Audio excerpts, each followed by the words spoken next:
keyboard ដែលខ្ញុំកំពុងតែប្រើប្រាស់នេះគឺជាប្រភេទ61K ជា keyboard mechanical keyboard keyboard នេះ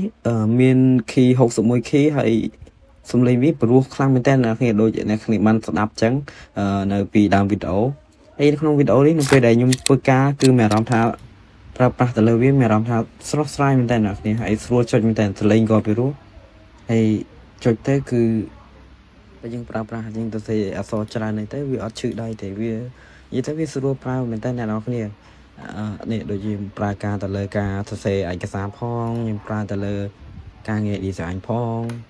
ដូចអ្នកគ្នាខ្ញុំឃើញខ្ញុំកំពុងតែ design បន្ថែមអញ្ចឹងនេះនិយាយទៅវាស្អាតហើយវាងាយស្រួលហ្មងអ្នកនរគ្នាមើលខ្ញុំប្រើទៅដឹងហើយពី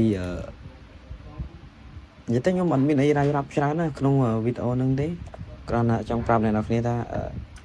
ប្រើការទៅលើដូចជាការសរសេរឯកសារច្រើនការប្រើប្រាស់ទៅលើការងារ design ឬក៏កាត់វីដេអូដូចខ្ញុំនេះគឺងាយស្រួលមែនតើអ្នកនរគ្នាហើយ keyboard ហ្នឹងនេះជាប្រអប់របស់វាគឺ